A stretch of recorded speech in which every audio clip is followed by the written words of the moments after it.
Good morning! Ever since my last build update video, I have been on the last Lament Crossbow Lich, upgrading the build, trying out some different avenues, and overall just min-maxing and upgrading everything about this character. It is safe to say it is now by far one of the fastest, highest damage, and overall just most fun builds I've ever played in PoE2. Between the 100% base movement speed, the insane clear speeds, and ridiculous single target DPS, this Crossbow Lich using the last Lament does not have to hide from any other S-tier build in the game right now.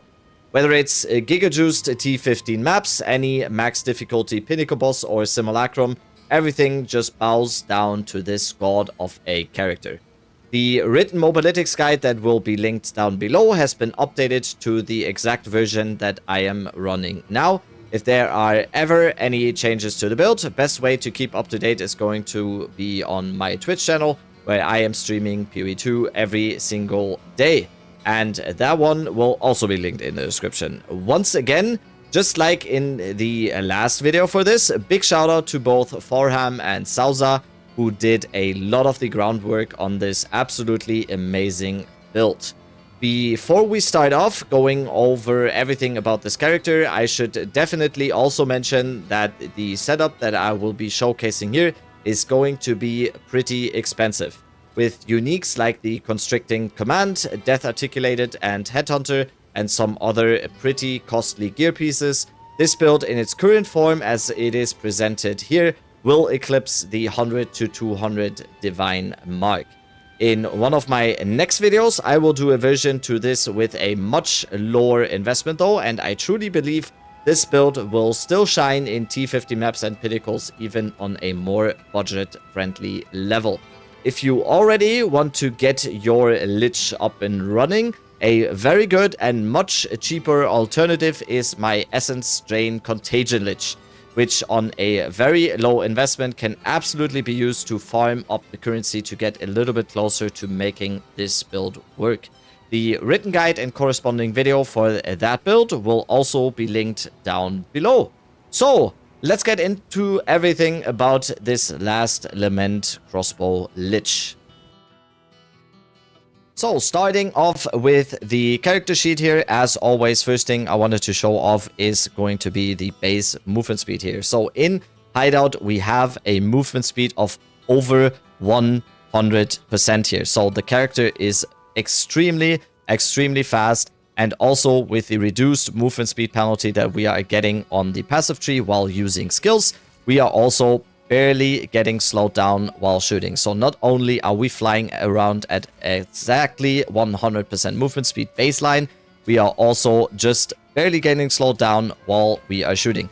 Being a Lich, of course, and using the last Lament, we also do not ever have to reload, so we can just keep shooting at all times. We are just floating around, just shooting, just moving at Mach speed here, and just being fast overall. This is by far the fastest character I have ever played in PoE2. It's absolutely insane. Sometimes when we go into a map and we are using Headhunter here, we are also using the Fall of the Axe, we're using Rite of Passage, and when we get Hasted Aura stolen from the rare mobs or whatever, a lot of times this movement speed goes up to 170. And then you get an acceleration shrine and it's just even more insane. So absolutely insane movement speed on this character while dishing out massive amounts of damage. Super good. So, this character also has 1900 life, we have 3.6k energy shield with an evasion rating of 46%. We also have a deflection chance of 25% with the 40% damage reduction. We also, due to being a Lich, we also have the flat 10% damage reduction due to Soulless Form, because 10% of damage taken bypasses energy shield here. So this character, not only is it super fast and very high damage, but with 3600 energy shield, almost 50% evasion chance, deflection chance, and the Lich Ascendancy base flat damage reduction, this character is also very tanky. On top of that, we have a spirit of 187 here. Usually it would need to be 190 for this version of the build. Due to us using Diala's Desire on the Herald of Thunder here, the reservation for Herald of Thunder goes down by 3 points. So we need exactly 187 spirit here. How do I get 187 spirit? Of course, 100 from campaign, And then we have 58 on our amulet and 29 on our helmet here. So this gets us up to 187, which is exactly what we need for this build to work out. We also are capped on fire res. We also are capped on cold res and lightning res. And also we are almost capped on chaos res now. This character barely dies. I have not really died over the last few days on this character at all. Even juice maps, a simulacrum, whatever. This character is super tanky like this. It is just insane. Also, on top of that, we also have a rarity of slain monsters of 90%. This comes basically only from this ring. I have one ring here with 45%. With a Calandra's Touch, it gets mirrored. And so we have 90% rarity. On top of that, we have 15 rarity on our rite of passage. So our base rarity is also at 105%, which is, in my opinion, just enough to get everything in maps, to have a good amount of rarity to have in maps or simulacrum or whatever. It is super good. It feels super nice. Getting rarity on any other gear here will be a little bit hard because we are barely getting the resistances, of course. So getting 100 rarity here on the ring is super nice. This is the overall character overview. Like I said, this is an extremely high investment setup as I am running right here, and I will go over everything on the gear section as well, what makes this build so expensive. But like I said, if you want to play a Lich for now and maybe get ready to try this build, either you can wait for the budget version that I have planned for the coming few days, or you can already start with my previous Lich build, that is the Essence Drain Contagion Lich. Like I said, this build, very high investment, very fun, but there is some options that you can go for right now in order to farm up some currency to maybe be able to play this build at a certain point. Next thing I'm going to go over is the skill gems. Before we go into all the skill gems, I should also show why we are low life, of course. Not only are we making use here of the Constricting Command with the Surrounded mechanic, but also we are making use on this build of the low life mechanic that the Lich Ascendancy provides here. So we can lock our life at less than 35% to always be counted as low life. And you will see in the skill gems mainly why we are doing this. How are we doing this? The basic thing that you can do here is we use the Visage of Ayaya here. This will give us Eldritch Battery. And you can see here, once I put this on, my life just keeps going down due to the ornate gauntlets that are death articulated here. If you do not have these gloves yet, what you can also do is you can just put Life Tap, the support gem Life Tap, on any of your skills, and then you use the skills and your life will go down. And since we don't have any energy shield right now, our life can actually change with the Eternal Life node. So when we have the amount that we need here, so I have 1,600 life here. If I put this on, it will be a little bit more due to the life. So we're just going to go below 500 life here. And then I put back my helmet. And now I am permanently low life. And this is how you do that.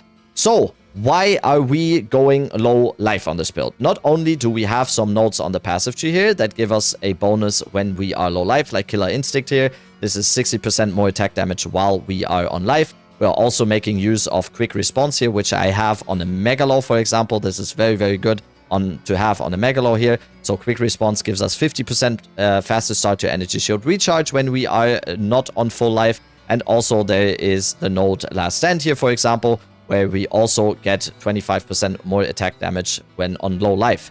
The biggest reasons why we are using the low life mechanic here is because of the Execute support gem.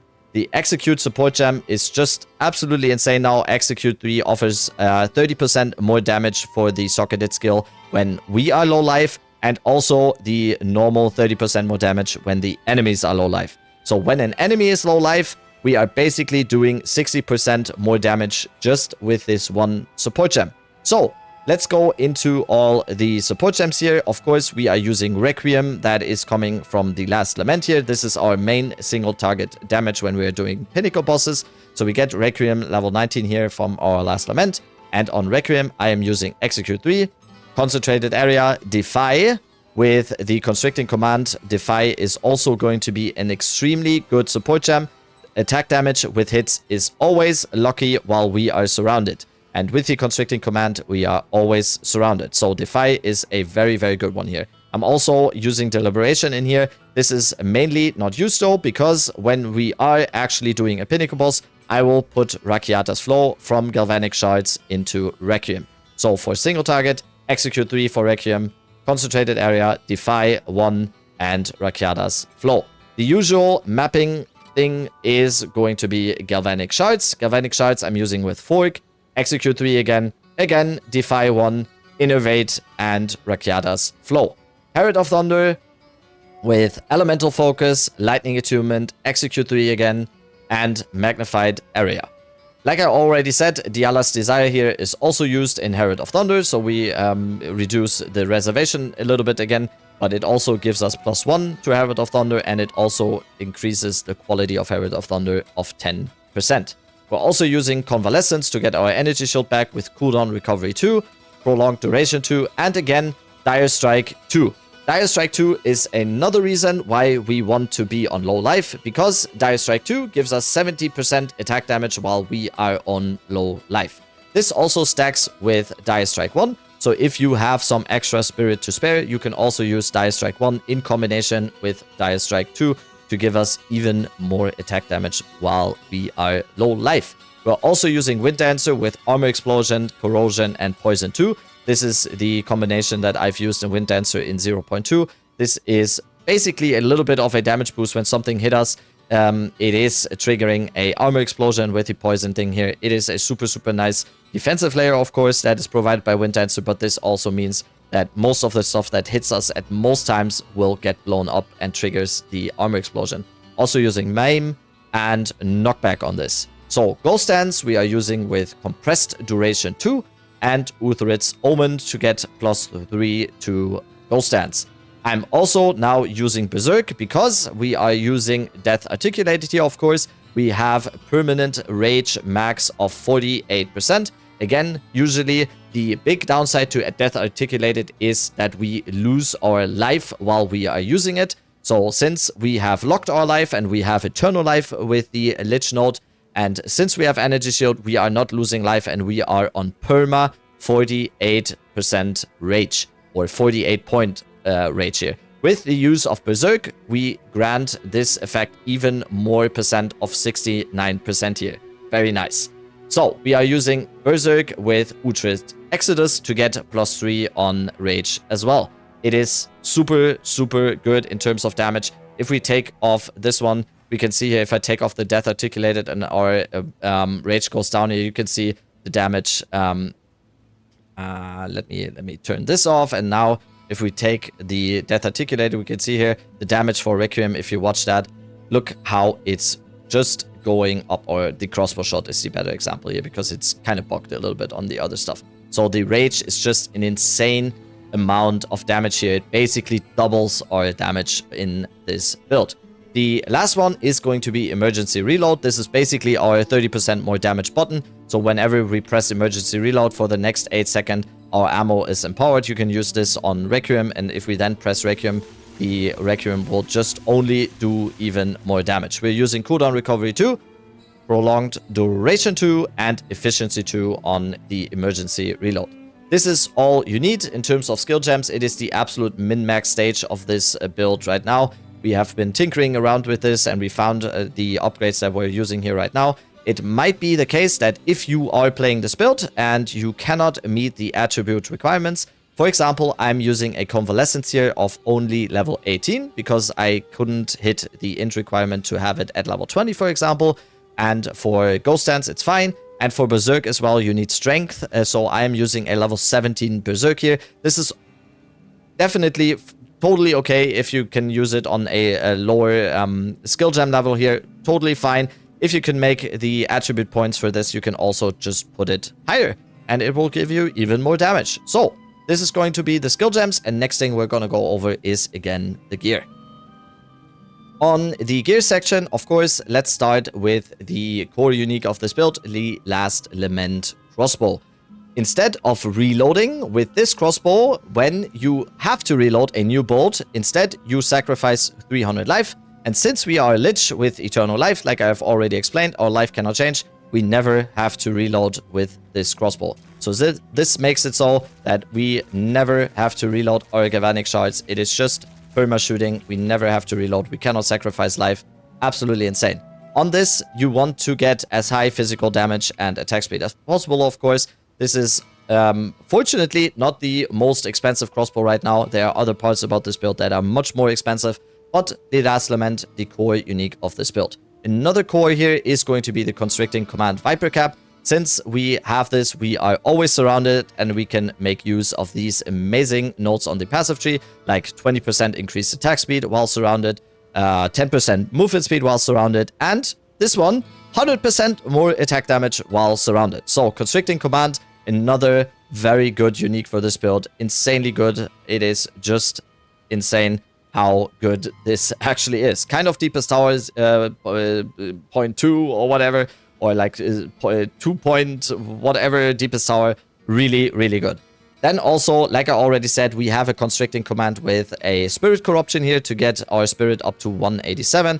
And then our next Spirit comes from our Amulet here. We have an Amulet with 58 Spirit. We have some evasion rating right here. We have global defenses, then some reses on the suffixes, and of course, +3 projectile skills. We also have allocated Kite Runner for even more movement speed, for projectile speed, and projectile damage. The anointment kind of depends a little bit on your setup. I have a Megalo right here with all natural, which gives us +5 elemental resistances and 30% increased elemental damage. And I also have the aforementioned quick response. So I was able to allocate Kite Runner on this.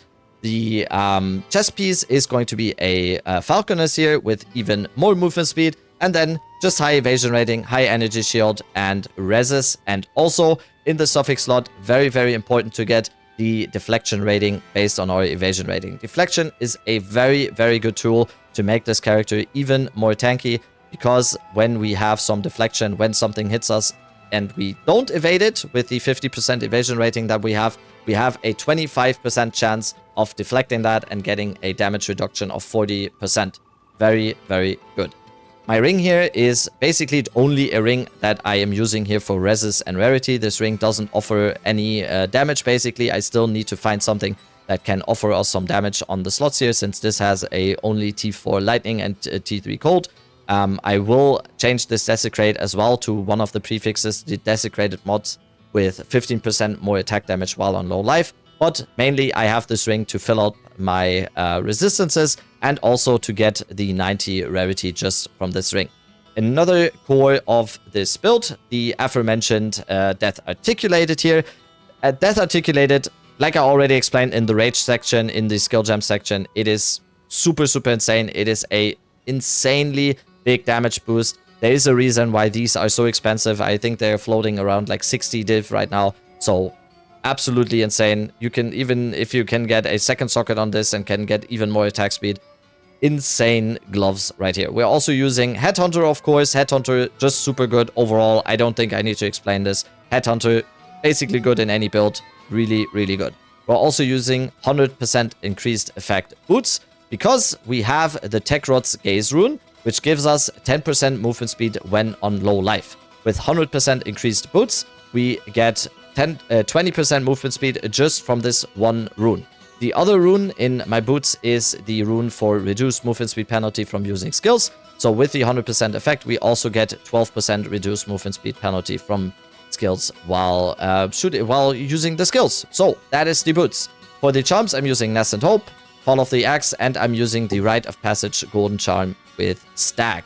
Another option here would be Wolf or Cat even. You can use anything that gives you movement speed. Super, super good for this build as well. The Rite of Passage Golden Charms are just insane, and that is also why they are so expensive.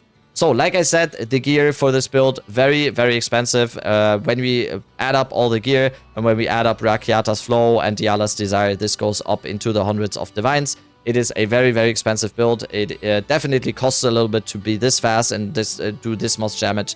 But like I already mentioned as well, if you are able to do this, or if you want to do this in the future, check out the Essence Drain Contagion Lich that I made, or wait for the budget version for this to be able to do this as well. So, next and last thing is going to be the passive tree and jewels. Okay, on the passive tree, there have been some changes from the last version. We are now using things like Gem Enthusiast. We are getting as much movement speed as we can.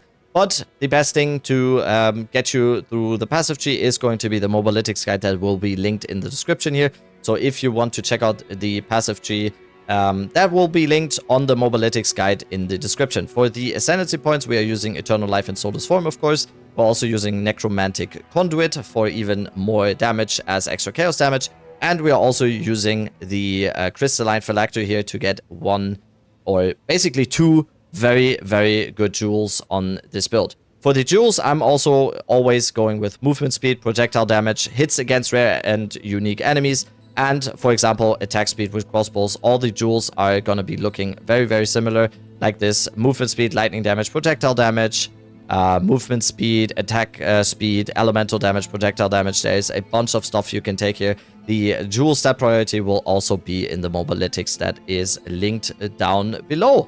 So, anything else on this passive tree is, for example, I'm using also a Heart of the Well Diamond, and also, like I said, a Megalomaniac with this, for example. There is a bunch of stuff you can use here, and you can also probably take a lot of different ways on the passive tree here. You can find maybe a Megalomaniac. I always think a Megalomaniac with quick response and anything else is going to be perfect for this build, because this will cut our energy shield recharge basically in half. So you can see here, I now have usually I have an energy shield recharge delay of 2 seconds, and with quick response it goes down to 2.6. Feels very good because you're gonna be much, much tankier because you do not need to rely on convalescence that much. It is very, very good.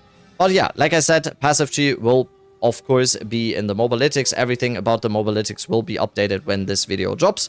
So, I hope you will have a lot of fun with trying out this build, or if you can't do this build quite yet with the currency that is available to you, you can maybe have something to aspire to at some point, or maybe you're on the ED Contagion Lich for now, or maybe you're trying out the botted version for now, but this is going to be the one that you are going to be aiming for. I hope you will have a lot of fun with this build. It is definitely one of my favorite builds so far in overall of all of PoE 2. It is so satisfying. I will probably stay on this build for a while longer and maybe see if I can push this even further on this build. So if you want to see me doing that, best way to do that is joining my Twitch stream where I stream Path of Exile 2 every single day. And if you ever have any questions about any of my builds, the best way to get those out is going to be my Twitch stream at twitch.tv/dadrabbit. So, that is going to be it for this Crossbow Lich. Like I said, I hope you all have a bunch of fun on this build. However you are building this, do you have the gloves? Are you not using the helmet? Are you not using Headhunter? It's all good. You can make this work for sure. That's gonna be it. That's my TED Talk. Thank you for listening to my TED Talk. Thank you. See you on the next one. Love you. Bye.